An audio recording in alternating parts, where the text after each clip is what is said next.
আগামী বুধবার বছরের অর্থাৎ 2025 সালের প্রথম এবং বড় অমাবস্যা মৌনী অমাবস্যার দিন পারলে সন্ধেবেলায় চুপচাপ পুড়িয়ে দিন এটি।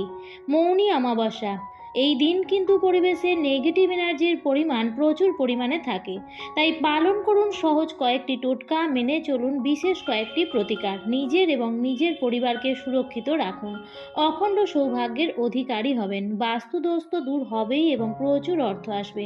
মা কালীর আশীর্বাদে আপনার পরিবার ভরে উঠবে সুখ, শান্তি এবং সমৃদ্ধিতে। নমস্কার বন্ধুরা, ভক্তিমূলক কথা চ্যানেলে জানাই আপনাদের সকলকে স্বাগত। বন্ধুরা, আশা করছি ঈশ্বরের আশীর্বাদে আপনারা প্রত্যেকেই ভালো আছেন এবং সুস্থই আছেন। সামনেই আসতে চলেছে বছরের অর্থাৎ 2025 সালের বড় অমাবস্যা মৌনী অমাবস্যা। বছরের 12টি অমাবস্যার মধ্যে এই মাঘ মাসের মৌনী অমাবস্যার মাহাত্ম্য অনেক অনেক গুণ বেশি, কারণ প্রত্যেক বছর মাঘ মাসের এই শুক্লপক্ষের এই চতুর্দশী তিথিতে মা রটন্তী কালী পুজোর পরই এই অমাবস্যার তিথি শুরু হয়। শাস্ত্রমতে এই কালী পুজোর দিন ভগবান শ্রীকৃষ্ণ মা কালীর রূপ ধারণ করেছিলেন। এছাড়াও আরেকটি মান্যতা অনুসারে সকল গোপীরা এই দিনেই জানতে পারেন যে শ্রী রাধারানী হচ্ছেন আদিশক্তি। এছাড়াও কিছু লোকের মান্যতা অনুসারে এই চতুর্দশীর দিন দেবী ছিন্নমস্তার আবির্ভাব হয়েছিল, তাই এই দিনে বিভিন্ন জায়গায় মা রটন্তী কালী পুজো বা কৃষ্ণ কালী পুজো করা হয় এবং এই পুজো হওয়ার পরের দিনই পালন করা হয় মৌনী অমাবস্যা। আজকের ভিডিওতে আমি আপনাদের সঙ্গে শেয়ার করব এই বছর অর্থাৎ 2025 সালের প্রথম অমাবস্যার তিথি কখন পড়েছে, পঞ্জিকা অনুসারে তার পূর্ণাঙ্গ সময়সূচি, এবং এই দিন সন্ধেবেলায় পারলে চুপচাপ পুড়িয়ে দিন এটি। ঘরের সমস্ত বাস্তু দোষ দূর হবে এবং অর্থ আগমনের পথও সুগম হবে। বন্ধুরা, এই অমাবস্যার দিনটি খুবই বিশেষ একটি তিথি, ঘর থেকে নেগেটিভ এনার্জিকে দূর করার এবং বাস্তুকে ঠিক করার জন্য এবং পূর্বপুরুষদের জন্য এই দিন অতি অবশ্যই বাড়ির এই স্থানে জ্বালিয়ে দিন একটি মাটির প্রদীপ।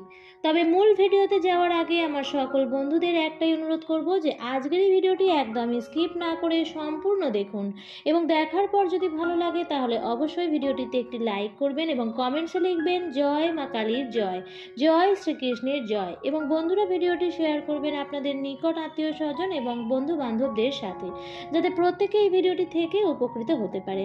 তো চলুন বন্ধুরা ভিডিওটির বিস্তারিত আলোচনা করা যাক। এই উপায়টি আপনারা করবেন মৌনী অমাবস্যার দিনে। তাই সবার প্রথমে আপনাদের জানিয়ে দিই এই বছর 2025 সালের মৌনী অমাবস্যা কবে পড়েছে। অমাবস্যা তিথি লাগছে 28শে জানুয়ারি মঙ্গলবার রাত 7:35 থেকে এবং এই অমাবস্যা তিথি সমাপ্ত হবে পরের দিন অর্থাৎ 29শে জানুয়ারি বুধবার সন্ধে 6:05। তাই এই দিন অমাবস্যা তিথি চলাকালীন অশুভ শক্তির হাত থেকে বাঁচার জন্য বাড়িতে এই জিনিসগুলি পুড়িয়ে দিন এবং অবশ্যই প্রদীপটিও জ্বালাবেন। এর ফলে কোনো রকম অশুভ শক্তির প্রভাব আর গৃহে প্রবেশ করতে পারবে না। এই দিনে ভগবান শ্রীকৃষ্ণ এবং মা কালীর পূজা অর্চনার বিশেষ মাহাত্ম্য রয়েছে। স্কন্দ পুরাণ অনুযায়ী মৌনী অমাবস্যার দিন যারা নদীতে স্নান করে বা সামান্য কিছু যারা এই দিনে দান করে বা স্নানের জলে সামান্য কালো তিল মিশিয়ে যারা স্নান করে তাদের দুর্ভাগ্য কাটে। মৌনী অমাবস্যার দিনে সূর্যাস্তের পরে অর্থাৎ প্রদোষকালের সময় পূর্বপুরুষদের জন্য প্রদীপ জ্বালানো শুভ বলে মনে করা হয়। এই দিন সূর্যাস্তের সময় হবে বিকেল 5:58 আর সূর্যাস্তের পরেই পূর্বপুরুষদের জন্য প্রদীপ জ্বালানো উচিত। প্রথমে একটি মাটির প্রদীপকে ভালোভাবে ধুয়ে নেবেন জল দিয়ে এবং তারপর সেটি শুকিয়ে নেবেন এবং তারপর সেই মাটির প্রদীপের মধ্যে সর্ষের তেল ভরে তাতে একটি বাতি অর্থাৎ সলতে দিয়ে দেবেন এবং তারপরে পূর্বপুরুষদের স্মরণ করে বাড়ির সদর দরজার বাইরে এটি প্রজ্বলন করবেন। তবে মনে রাখবেন এই প্রদীপটি দক্ষিণ দিকে রাখা উচিত, কারণ দক্ষিণ দিকটিকে পূর্বপুরুষদের দিক বলে মনে করা হয়। সারা রাত সেই প্রদীপটিকে সেভাবেই জ্বলতে দেবেন। কেউ কেউ আবার এই প্রদীপে তিলের তেলও ব্যবহার করে থাকেন। যদি বাড়িতে পূর্বপুরুষদের ছবি থাকে তাহলে সেখানেও প্রদীপ জ্বালানো শুভ। এবার আপনাদের জানিয়ে দিই বন্ধুরা, আপনারা যে উপায়টি করবেন সেটি আপনারা কখন করবেন এবং কিভাবে উপায়টি করবেন।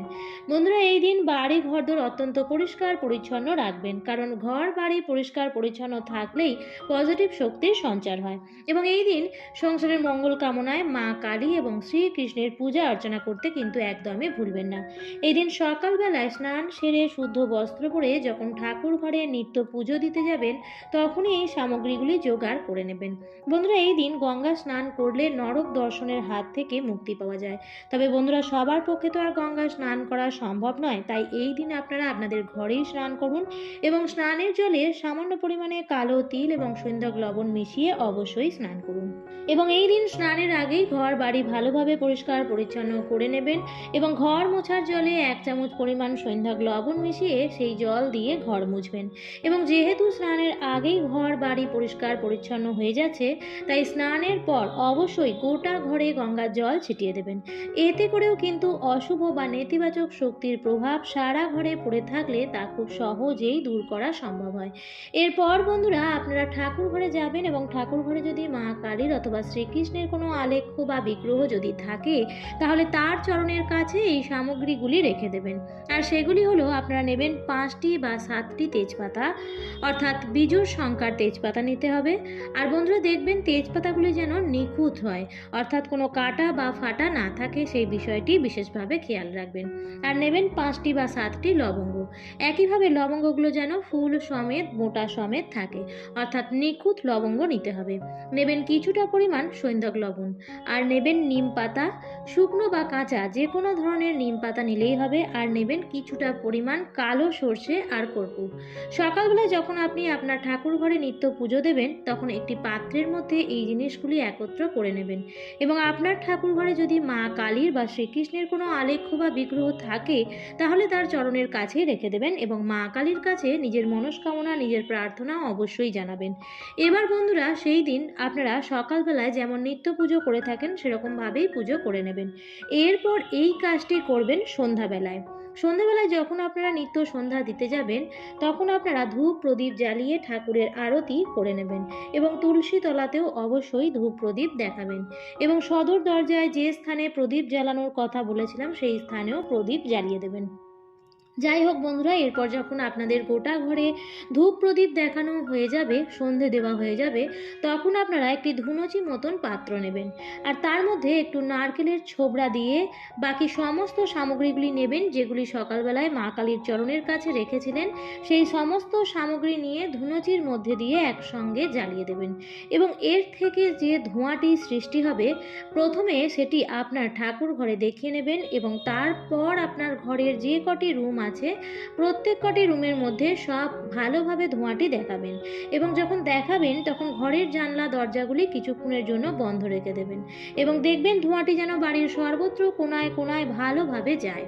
এই ধোঁয়া ঘর থেকে খারাপ শক্তিকে দূর করার পাশাপাশি এর প্রভাবে নেতিবাচক চিন্তা ভাবনাও দূর হয়। এই ধোঁয়া অ্যান্টিসেপটিকের মতো কাজ করে। এই ধোঁয়ার প্রভাবে শরীরের রোগ প্রতিরোধ ক্ষমতা আরও শক্তিশালী হয় বলে মনে করা হয়। বন্ধ হয় দাম্পত্য কলহ, ঘরে সুখ শান্তি সৌভাগ্য বৃদ্ধি পায়। যাই হোক বন্ধুরা, এরপর কিছুক্ষণ ধোঁয়াটি ঘরে থাকার পর সবার প্রথমেই আপনারা আপনাদের ঘরের মুখ্য দরজাটি খুলে দেবেন এবং তারপর একে একে সমস্ত জানালা দরজা খুলে দেবেন। এছাড়াও বন্ধুরা, পরিবারের কোনো ব্যক্তির ওপর যদি কোনো রকম নজর দোষ লেগে থাকে, তাহলে 1 মুঠো কালো সর্ষে এবং 5টি শুকনো লঙ্কা নিয়ে সেই ব্যক্তির উপর অ্যান্টি ক্লকওয়াইজ 7 বার ঘুরিয়ে আগুনে পুড়িয়ে দিন। অনেক সময় দেখবেন বাচ্চাদের হয়তো কোথাও নিয়ে যাওয়া হলো এবং তারপর ঘরে আসার পর তারা দেখবেন কান্নাকাটি করছে অথবা তারা কিছু খেতে চাইছে না বা হঠাৎ করেই তাদের শরীর খারাপ হয়ে যাচ্ছে, তাহলে এই উপায়টি করে দেখবেন সমস্ত অশুভ নজর কেটে যাবে। এছাড়াও আরও ভালো ফল পাওয়ার জন্য এই উপায়টি পরপর 5টি বা 7টি মঙ্গলবার এবং শনিবার করতে পারেন। দেখবেন ঘর থেকে সমস্ত ধরনের নেগেটিভ এনার্জি দূর হয়ে গেছে এবং ঘরে সর্বদাই পজিটিভ এনার্জি, অর্থাৎ সবার মনেই পজিটিভ চিন্তা ভাবনা কাজ করবে। এবং অর্থ আগমনের পথও প্রশস্ত হবে। বাড়িতে যদি কোনো অসুস্থ ব্যক্তি থাকে দেখবেন সেও ধীরে ধীরে সুস্থ অনুভব করছে। বন্ধুরা, এই উপায়টি মনে ভক্তি ও বিশ্বাস রেখে সঠিকভাবে পালন করুন, সুফল আপনারা অবশ্যই পাবেন। আমার আজকের ভিডিওটি এই পর্যন্তই। ভিডিওটি দেখে যদি ভালো লাগে তাহলে অবশ্যই লাইক, কমেন্ট এবং শেয়ার করতে ভুলবেন না। এবং এই ধরনের আরও ভিডিও পেতে বা চ্যানেলে যদি নতুন হয়ে থাকেন তাহলে অবশ্যই চ্যানেলটিকে সাবস্ক্রাইব করে পাশে থাকা বেল আইকনটির অল লেখাটিতে ক্লিক করে দেবেন। আবারও দেখা হবে পরবর্তী নতুন কোনো ভিডিওতে। ভালো থাকবেন, সুস্থ থাকবেন। ধন্যবাদ।